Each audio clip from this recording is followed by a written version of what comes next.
Hello, Jaded Army. Hello. We have something special for you guys today. Get a sneak peek in our internal compasses. Yes, we're going to go over our birth charts today. We have a very special guest. Her name is Ginger. Welcome. Thank you for having me. You're welcome. So thank you for coming. Yes, thank you We are for so coming. excited. Ginger is our little astrology expert. Yes. She has a book. It's Written in the Stars, Astrology, How to Read Your Natal Chart. An interactive guide for beginners by Ginger Perez. And can we get it on Amazon? Mm-hmm. You can get it on Amazon. And so she's going to go over our birth charts with us today. And we are very excited. And then she's going to tell us a little bit about how To find her. And how to read our charts. So let's go ahead and get into it. How are you doing today, Ginger? I'm doing pretty good. This is the first time that I've been on a podcast talking about astrology, so I was really excited to do this. Yeah, I mean, I guess, do you guys have any questions before we start? I think it might come up in the middle. Yeah, we might Okay. have questions as it goes because, I mean, I don't really know what I'm getting myself into other than I don't really, like, I know a little bit about my chart in depth, but not like... We've never gotten an astrology reading Yeah, before. I've never gotten a reading from someone who's, like, as experienced or whatever before as you are, so I have just kind of done it myself for the most part, and like We do it together on Pagan literally Church. just a beginner. I need your book. All right. But you said you've been doing it for 13 years now. Yes. And why don't you tell us where to find you for listeners if they're intrigued on booking a session with you? So you can book with me at www.nookandcranny.space. And all of my readings are available on that website. All the astrology, the tarot, the classes. So that is kind of a catch-all for everything that I offer. And we'll have that linked in the linky part. Words are evading me at the moment.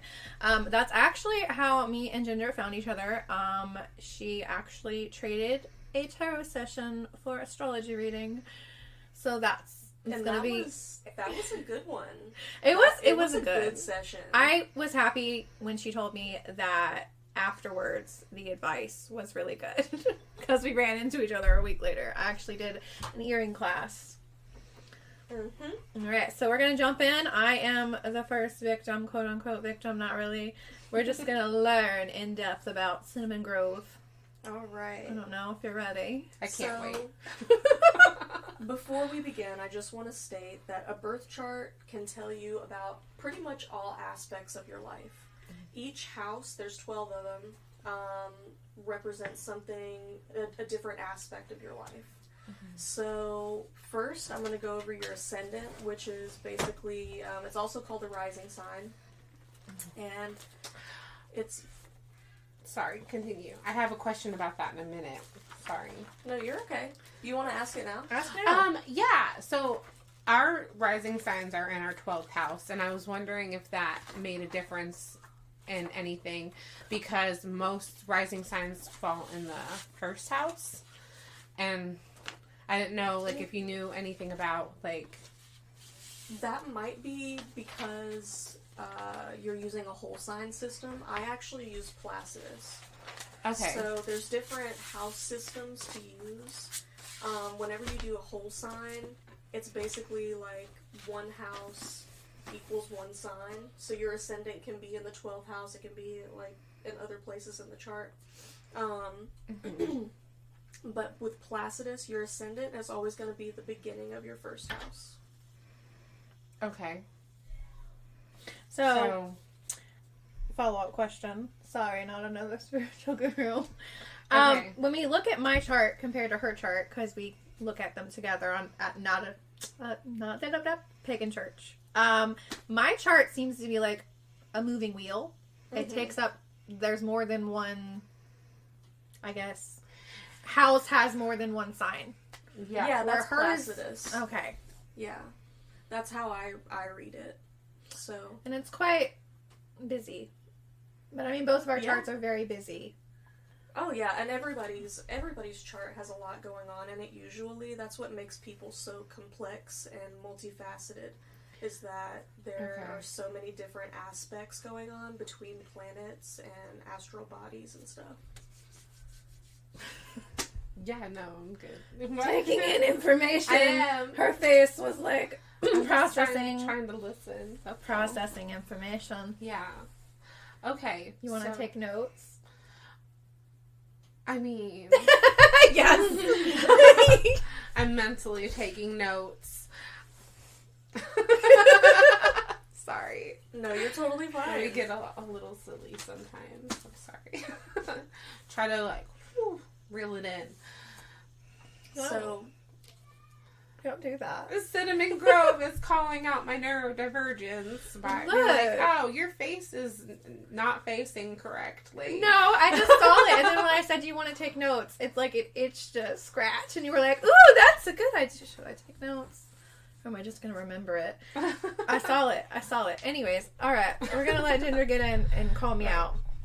No, I definitely am going to look into what she's saying later, because because I'm a Sagittarius rising, or I've always considered myself a Sagittarius rising, but it's always looked like it was taking up all the houses, all of the 12th house pretty much, except for maybe a tiny sliver of it was in the first house, but where it hit the line was definitely in the 12th house, on the circle.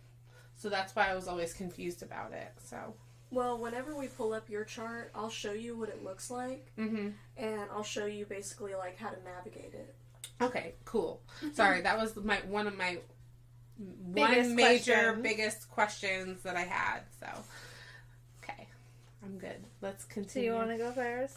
No, you go first. You're going first. I want to hear about you, and then we can hear about eyebrow raise. Yeah. Let's hear about CinnamonGrove. Okay. So the very first thing I'm going over is your ascendant, which is also called the rising sign. Yes.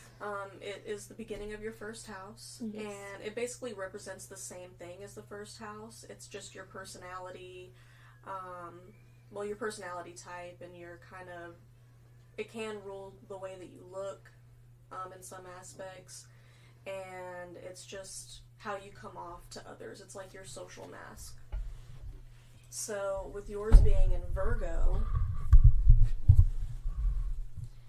that would basically make you a really particular person.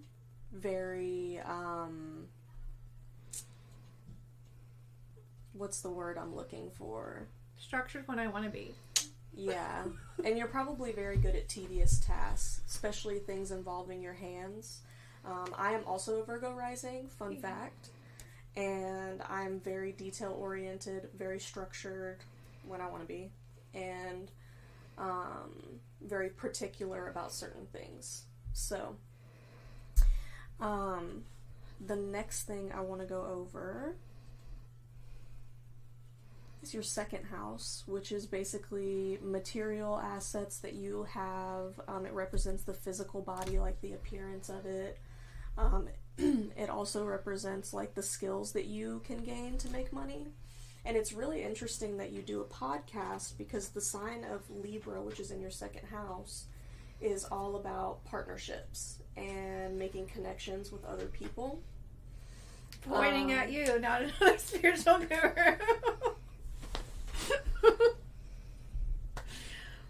Which also, fun fact, we both have been pulling the Three of Pentacles. Oh, okay. Oh, in the last month. Oh, yeah. Repeatedly.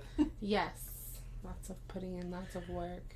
And collaboration. And collaborating. Yeah. With work. Hence, Ginger coming on. So, yeah, with your second house being in Libra, this is all about the skill that you have to make more money in life is your skill to form really good partnerships with people. You've seen it happen real time. Not another spiritual guru. She's like, you got that Riz random Riz with random people. You do. I do not. I do not have that Riz. That Riz is missing in my genetics. So, the next house we'll go over is the 3rd house. It's the house of communication.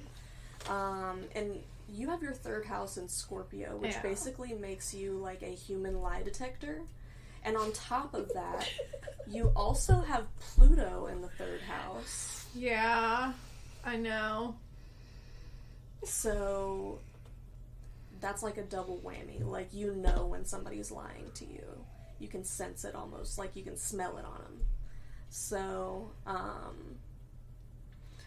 and it also makes you a very deep communicator. You don't like small talk. You don't like conversations that have no purpose. Not me messaging. Not another spiritual guru. Every time somebody messages me about like wanting a reading but never following up, or random small talk that like is weird because I don't know you like that. Yeah, and then like we'll be like on the phone for hours talking about the difference between mermaids and sirens.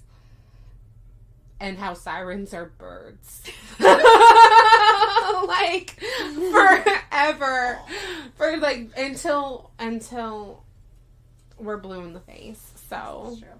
Yeah, so we really do have deep conversations. We do. It confuses people. And small talk ain't it. It's not it.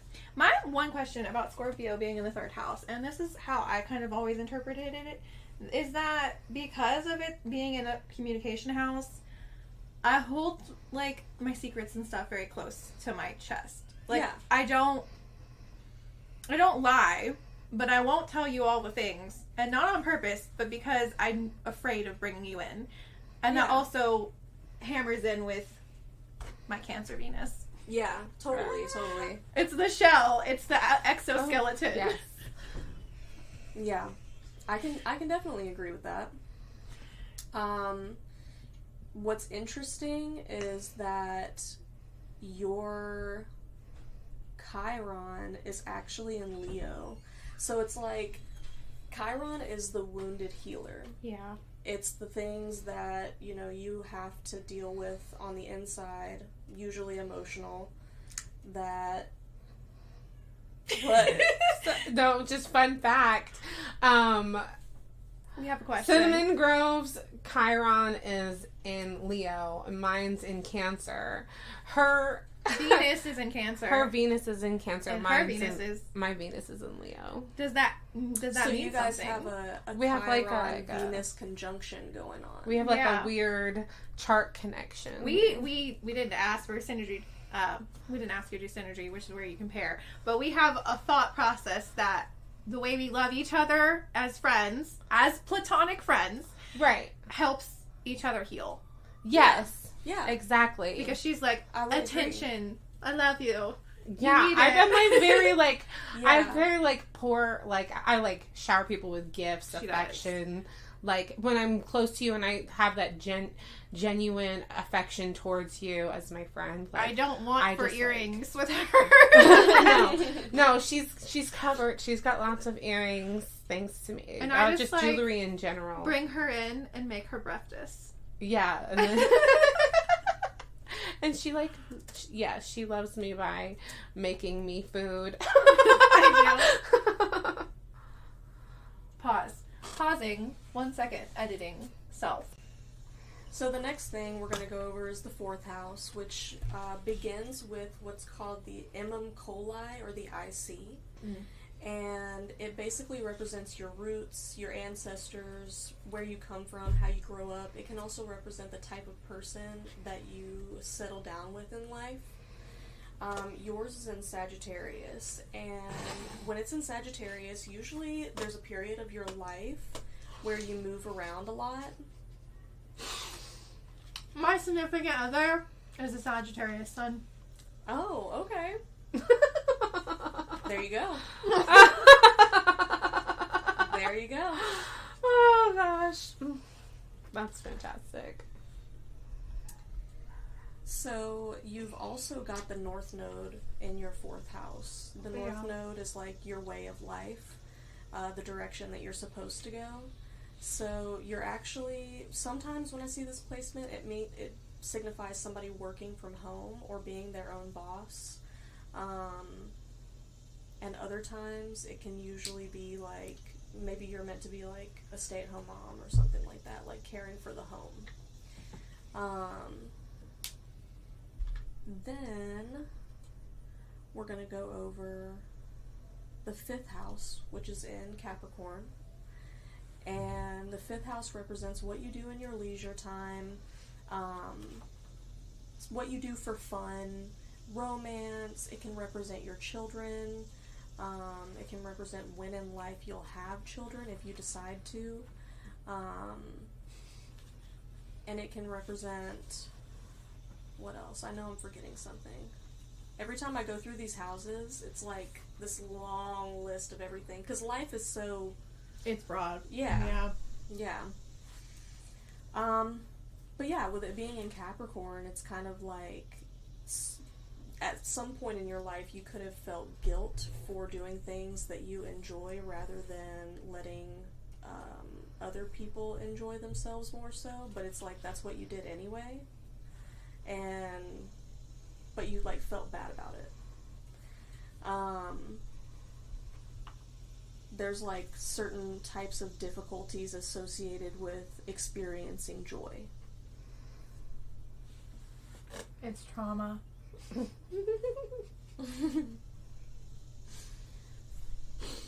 What's interesting is that... Okay. Ooh, hold on. I missed this. You missed my Neptune. No, I missed your Uranus. Uranus, yeah. My bad. I drew it too far down. Yeah, so Uranus is in your 4th house. Yes. And it's in Capricorn. And Uranus is the god of shock value. So, that could sometimes mean having a surprise pregnancy, moving very suddenly in life, things about your home life changing very suddenly at some point. And usually things like this would happen if that planet is in a transit with another planet.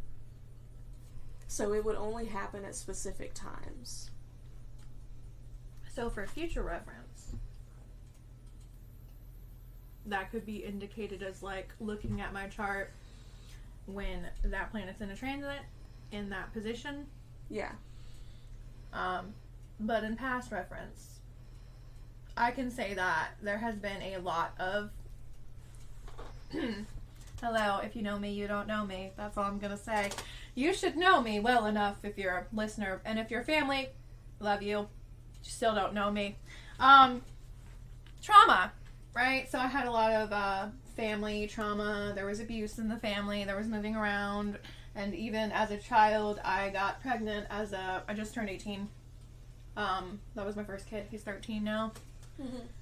So, yeah, it was a lot of running away and then moving back into houses and then moving in with strangers and then living in women's shelters, and that was a whole childhood. Yeah. I didn't get stable until I got married. Yeah. I can probably say the same. Yeah, I wasn't like completely stable until I met Kyle. So, alright, back to the 5th house. The house of fun. So, let's get lighter, because that was kind of dark. It's okay. So, your 5th house has Neptune in it, which makes you a very creative, out-of-the-box thinker. I can get pretty weird with it. Yeah. Yep. Very vast imagination. And then, let me see. Your Saturn is also in the 5th house. And this just honestly relates back to what we were just talking about the having difficulty finding enjoyment in things. Because Saturn is the planet of lessons and responsibility and karma. With Aquarius being the house that's in charge of that, Or the sign that's in the charge. sign is in charge of that. Yeah, sorry.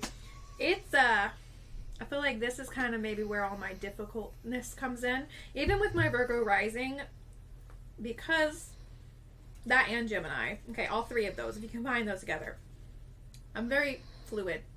I make plans, and I do follow up plans, but it just gotta be how I do it, and that's it. Yeah. Because of Aquarius being like, The quote rebel. unquote, the rebel of the zodiac. Yeah. Yeah. I mean, I think that makes sense. That's a really good interpretation. It'd be difficult. And speaking of, your 6th house is in Aquarius, which means on the day-to-day, you really never know what you're going to deal with.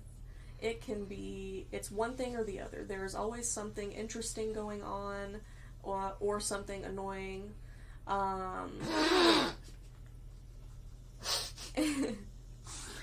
We're talking about a redhead with snake eyes? Huh? Chaos. Oh. Chaos for the sake of chaos. Yeah. But we're comfortable there. She got it. She's slapping. You didn't get it. I'm listening. Uno cards. Yeah. Eyebrow raise. Okay, sorry. No, you're fine. You're good. So yeah, your 6th house being in Aquarius, you've got Lilith there, and Lilith is also a very rebellious figure. No. So on the day, you're like the type of person, you need to be your own boss, you need to be in charge of how your day goes. If you don't want to do it, you're not going to do it, and that's just the way that the cookie crumbles type thing. Not the cookie. You also have your vertex in the 6th house in Aquarius, and basically that means that like fated events take place during Aquarius season for you, or you meet like you make fated connections with people that have Aquarius placements. When is Aquarius season? You know off the top of your head? I always have to double check. Aquarius season, that's like mid-January to about mid-February. Well, do you remember when we talked about this is going to be trigger warning, infant loss, possible like near-death experience? Do you remember when we talked about when I had my miscarriage that happened in that time frame, that the twin pregnancy miscarriage that I almost died from? And how Lilith rules Aquarius. And how she also is like, she like political things as well. She is very pro-choice, but she also is the harbinger of miscarriages. At that point in time, I was, pause for effect, pro-life. And then I almost died. So, or you really didn't have a strong stance, I remember. Did not have a strong stance. I was leaning towards pro-life. Please. Child interruption. We are parents here. Pausing. Alright, so that was just a little snippet of probably keeping the child in. I am a mother. It happens. We're real people. Continuing. Didn't have a stance, and I almost died in that time frame in 2020. Yeah. And we talked about later on how that might have been a lesson from Lilith. Like bringing you closer to her in some sick way, because kind of Lilith is a little bit of a sick bitch. So, I mean, you have to be the harbinger of miscarriages. But we don't understand God rules sometimes. We don't. We really grasp at it, right? And that could be bad experiences as well as good experiences could help you open your eyes and learn a lesson. Anyways, back to Ginger. Sorry, like I said, you're good. I mean, I like that you're kind of giving me feedback as we go. That's pretty cool.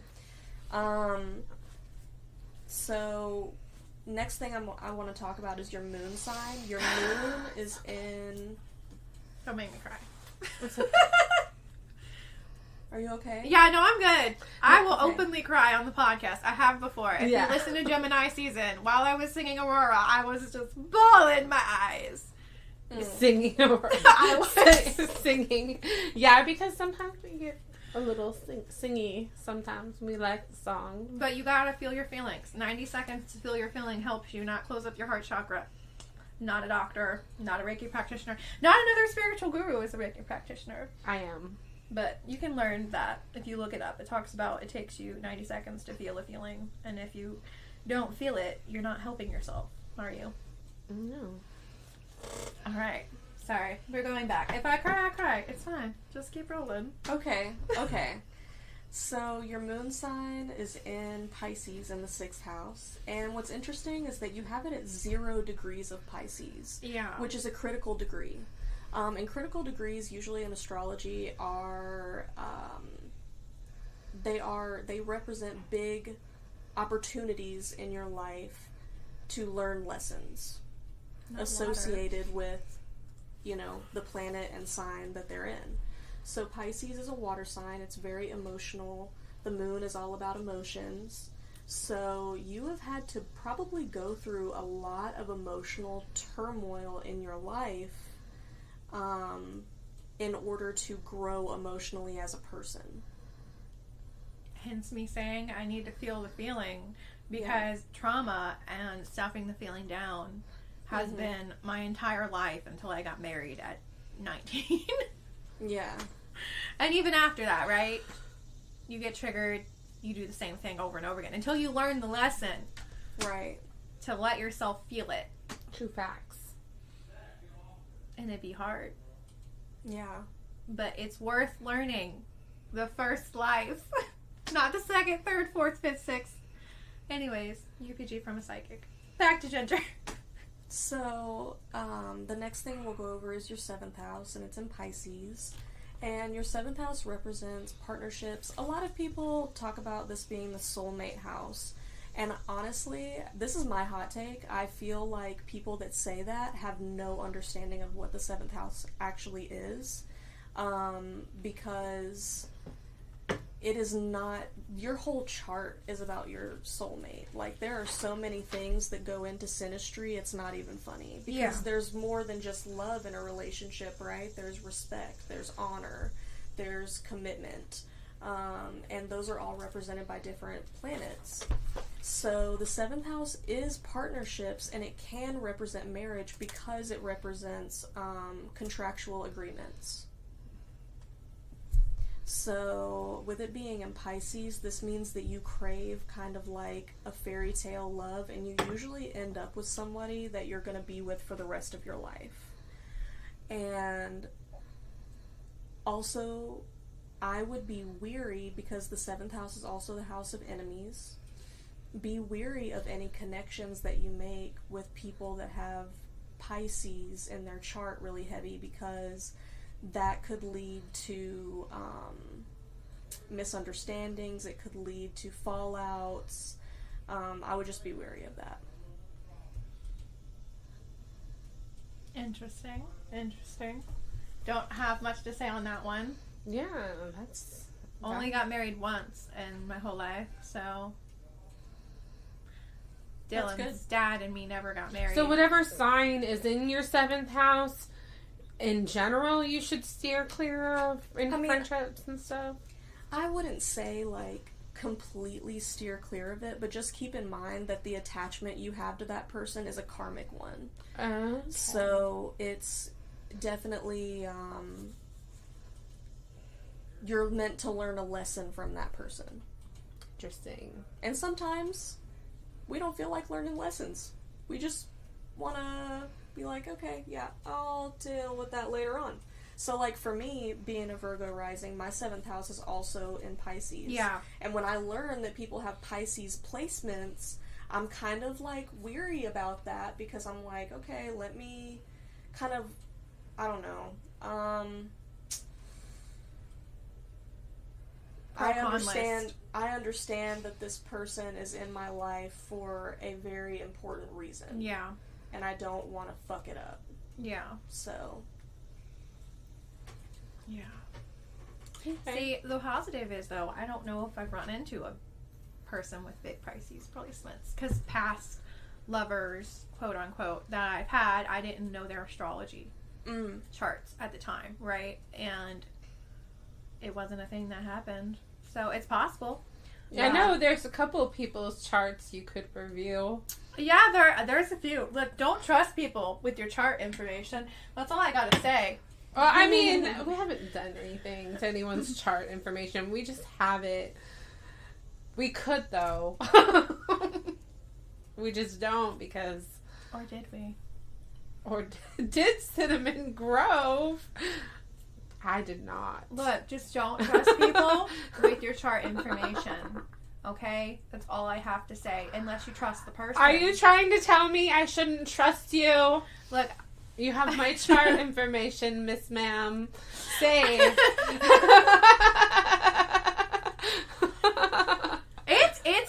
It's building a relationship, right? If you trust somebody with your chart information or you trust somebody to do a tarot reading, they are learning a lot about you, and it is building a relationship from there. Yeah. Okay. Also, you can ward everything. I said what I said. Mm-hmm. Very true. Well, thank you for trusting me with that information and allowing me to read your chart. So far, you have a really cool chart. It's very evenly balanced out. Wait until we get to know the other spiritual guru. She's got stelliums. Oh, nice. Don't you have stellium? Not really. Not like you do. Not like you do. No, I have a few. I think I only have one, right? Stellium's 2 or more placements in one. 3 or more. 3 or more. No, I don't have a stellium. Unless you count the true node, which is not counted. It can be. That it would is be, a form of energy. quote unquote, the only stellium. In your 4th house? Yes. Okay. Alright, so where were we? We were at the 8th house. So the 8th house is like one of my favorites because it represents death, taxes, and It's the fun house. your inner psyche and the things that you might be insecure about or feel fearful of. So yours is in Aries, and honestly, sometimes this can mean that there's a lot of pent-up rage at one point or another in your life. And sometimes it can spill over into some not so great ways. And on top of that, you also have your Mars and Taurus in the 8th house. Mars is Aries energy. So this is just, it adds that extra flair where if you have something to say, like, you're gonna say it. There's no really holding back. What's that song? Is it a Taylor Swift song? It is, isn't it? I don't get mad, I get even. Literally. That was so funny. What question did we ask the other day and that song came on? Oh, yeah, we were talking to Hermes. We said Hermes. Oh, wait. Is CinnamonGrove, I'm not a bad person. Or no, nice person or whatever. Or no, no, it was something more specific. It was hilarious. It was like, are you a spiteful person? That's what it was. And then Vigilante Shit came on by Taylor Swift. And we're like, staying out of that one. Okay, but we went over placements at Aries season on the Aries season episode. And I mentioned that with Aries ruling that house, it kind of feels like I'm constantly rebirthing myself over and over again. Oh, like, yeah. I'll just burn the shit down and then start over, right? Oh, yeah. So if somebody hurts me, it's like, flip. Okay, we're done. Changing the way I am now. Yeah, and that makes sense because, you know, Aries is the sign of bravery, and the 8th house is associated with the Phoenix rising. And the stubbornness at which you are angry. Oh, I have receipts. And you just... Because Taurus is in there too. And Taurus, slow moving, but once we're there, baby, we're there. I've seen the build up in real time, and I had to be the one to be like, yo, you need to not get arrested today. Okay? Let's go. I am not responding to that. I am just going to stare at my Cordish heart and say, there are moments. There are moments, and I have receipts. Damn. That is all. Facts. Facts, no printer. So, alright. Your 9th house is in Taurus. Something that's interesting is that your part of fortune is in the 9th house in Taurus. I don't know much about that. I'm confused. So explain, like I am toddler. Yeah, the part of fortune is, it's Arabic, and it's basically a calculated point in the sky. It's calculated. Not really... It's not, like a planet or a star or anything like that. Okay. So, basically what it means is, like, it represents the things that happen in your life that are completely out of your control, and they could be good or bad. And yours being in Taurus, it can mean that you might have a sudden windfall of money when you need it, or you might lose money when you need it. It's, like, very connected to... Or you might find a friend when you need it, right? I mean, Taurus is a really material sign. Really? So it wouldn't even... It would be associated with material things. Okay, so, like, you find something that you've been looking for? Yeah. Okay. Yeah. Okay. And then you also have Juno in the 9th house in Taurus. And Juno is the wife of Jupiter. So... Hello, Zeus. It represents the type of partner that you're attracted to. So you're really attracted to someone who is stable, somebody who's sensual, somebody who is kind of earthy vibe. And then... Ooh, this one is interesting, because this relates to the podcast. She's smirking. You can't see it. So, your midheaven, which begins your 10th house, represents your career, your life path, the legacy you leave behind, stuff like that. Yours is in Gemini, which is the sign of communication.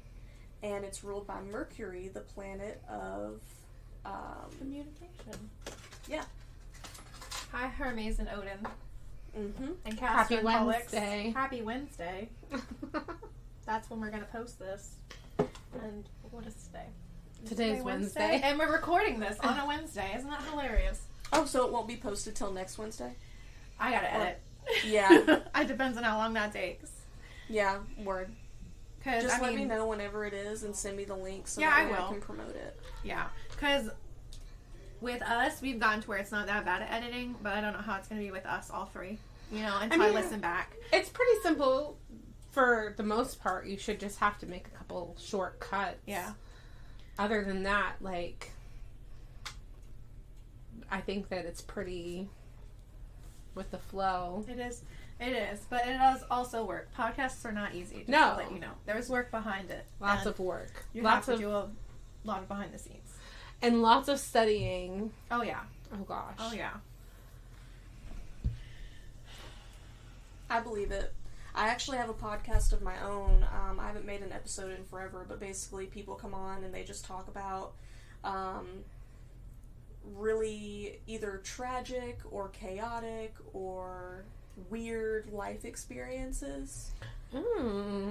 Yeah, so that's very cool. I haven't made an episode in forever, though. It's just a lot of work that happens, and people don't all see it.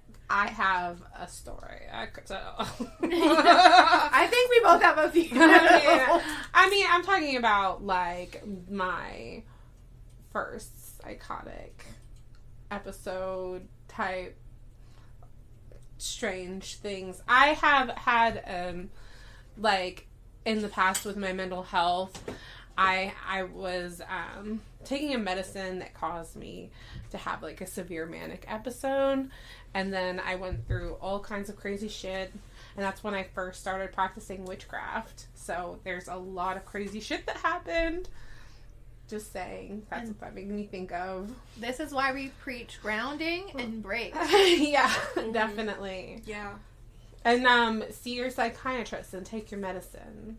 And I promise you, there's no conspiracy trying to stop your magical powers by taking your medicine. It's not gonna stop your abilities from working if you're on the right medicine, for sure. So I know that's one thing that like made me stop taking my medicine for a long time. I was like, they're trying to suppress me. They are. Just not the way you think. Look, okay.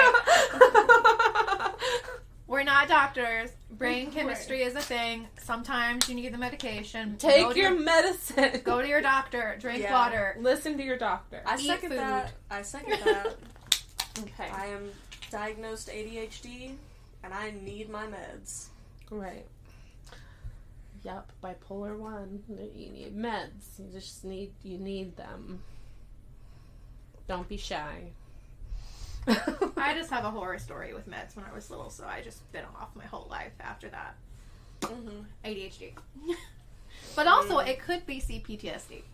Well, I have horror stories from being on the wrong meds, but when you're on the right meds, you need to take them, for sure.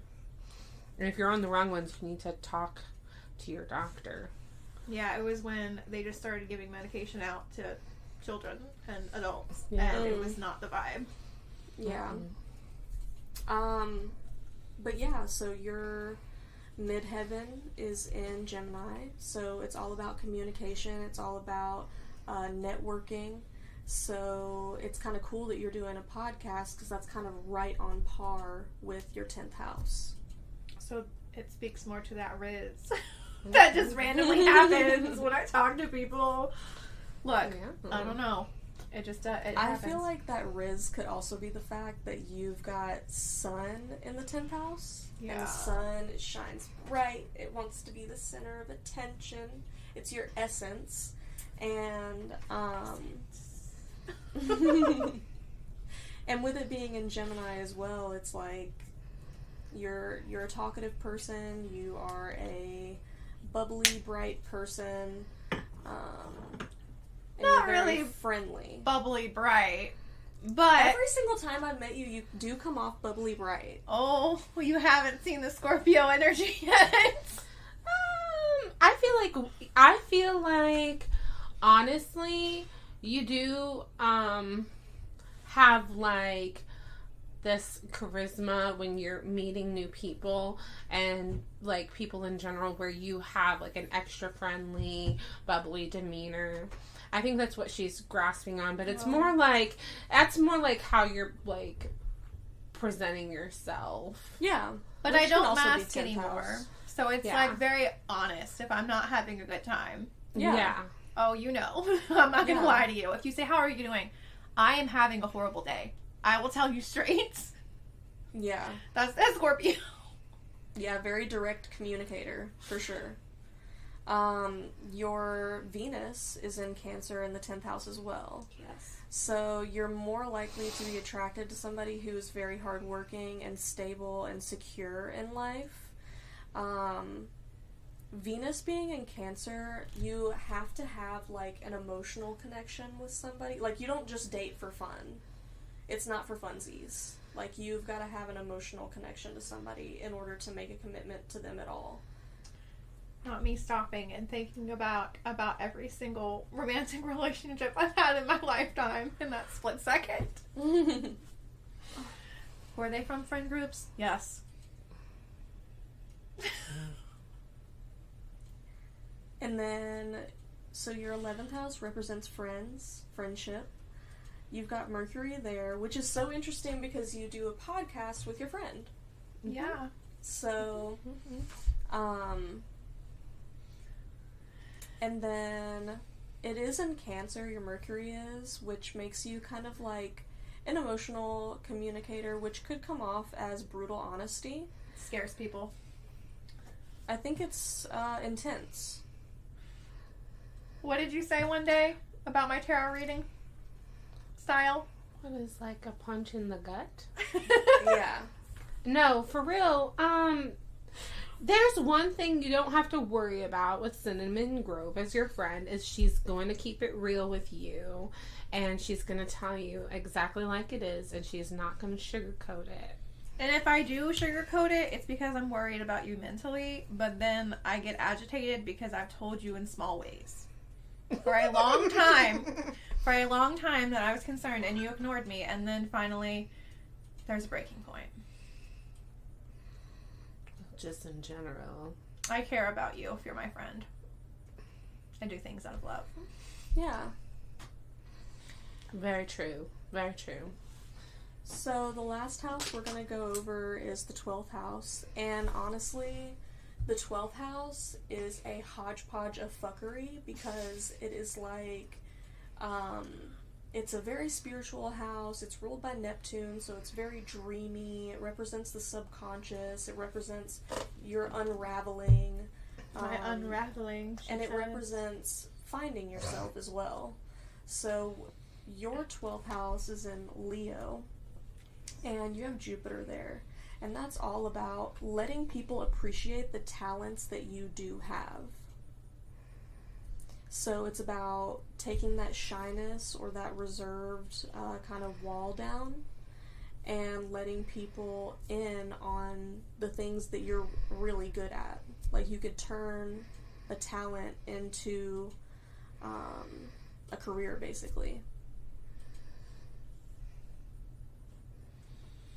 Sorry, it's the silent head shake. I know you can't hear it. Yeah, I feel like with that one, it makes sense, but the problem is when I exert the talent and I feel, what is the word?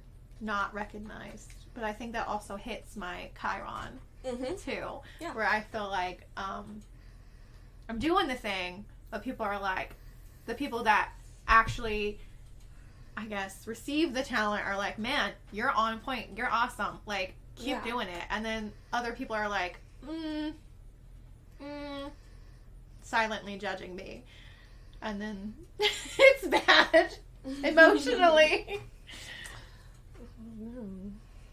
Who's silently judging you? Who is silently judging me? Is it rejection sensitivity dysphoria? Yeah, exactly, because maybe no one's judging you at all. There are some. Sometimes, but I think that we do get rejection sensitive sometimes. We do. We think people are thinking more about us than they actually are. See, this is why we're friends. Yeah, I just had this conversation with my childhood best friend the other day. I was like, you always think people are looking at you, and then you get pissed off. It doesn't make any sense. I was like, they probably aren't even thinking about you. They're just looking in your general direction. And she's just like, no, they're definitely looking at me. And I'm just like, girl, maybe, sometimes, but sometimes definitely not. People do not pay attention that much to other people in public. Because I have to ask, is this like, I'm sexy, thank you? Or is this like, no, like I always feel like haters be hating, like haters hating type energy. Like they might not be hating on you. Maybe they're staring in your general direction and they just happen to have RBF. And maybe, yeah. You know? I used to have that problem. I used to think that everything was about me. And I used to have, like, hella rejection sensitivity. And then I realized, I actually became a stripper. And then I realized that rejection is something that you come across in life. Mm-hmm. I can't tell you how many times a night I would get rejected. And so it didn't matter because I was still making money. Right, I was like... But people go into the strip club with a type, you know? And then they're like, they find their type and that's their girl. Yeah. You know? Yeah. I can't with this conversation. You know, and they always come back for the same girl every time. Yeah. And I know you probably noticed that. Yeah. I mean, I've never been a stripper. I've just heard. Like, you had regulars, I'm sure, that were all about some ginger. Oh, yeah. 100%. Are we gonna just say it? The fetishization that happens? An obsession? Oh, yeah. Oh, yeah. I had guys, there was one guy, that was really, dead ass obsessed with me. Like, it's crazy. Would come and spend all his money on me, and yeah, they can be dangerous sometimes. Yeah, and he wanted me to meet him outside of the club, and he wanted me to, You ever have someone ask you to be their sugar baby? 100%. Yeah. I had men offer to, like, put me up in their summer homes in Georgia, like, take me out on their boats, stuff like that, but I always played it safe. And I always best to be like, no, thank you, because I know what they expect in return, right? And I'm right. I'm like, I don't even like you. This is my job. So sugar daddies come at the cost of sugar, right? Nowadays, anyway, it's really hard to find a genuine sugar daddy. But I have not been a sex worker for, oh God, like 2 years now, almost 2 years. So you stopped being a sex worker when it became popular to be a sex worker? I stopped being a sex worker. Sorry. Literally right before I got pregnant. Okay. Yeah. No, sorry. No, I just noticed like a lot of openly people are talking a about lot it. more people in the past couple of years. There's nothing wrong with that. It's a little bit more accepted now in society. That's what I'm saying. Like it became more like less taboo, more normal. Like literally, okay, I feel like this is related. Husband was scrolling through social media and he has an ex, which is Twitter. And he never gets on there. And he was just like, what the fuck is on my screen? I was like, that is where all the SW workers are. That is where all the OnlyFans are. Yep. And he's like, what on earth is happening? I was like, you have to be 18 to have a Twitter. Yeah. He was just like, oh man. But yeah, no. Look, we're here. We support you regardless. If you're listening, be safe. Don't be naive. Yes, and sex workers are some of the most likely to become like victims of like violent crimes. So just be safe and take care of yourself and make sure that you are looking out for your best interests at all times and make sure that you're the one in charge and you're safe. That's all. Mm-hmm. Exactly. Yep. I'm gonna wrap up this episode and do a separate episode for my birth chart. Not another spiritual guru. Awesome. Thank you guys so much for having me on. Yeah, yes. Thank you. And we're gonna spin right around and start the next episode in a little bit. They'll come out on the same day, do you think? Or to be determined. To be determined. They might be a week apart. So, just be on the lookout for those. All right. Tune in. Thank you. Thank you. Bye. Bye.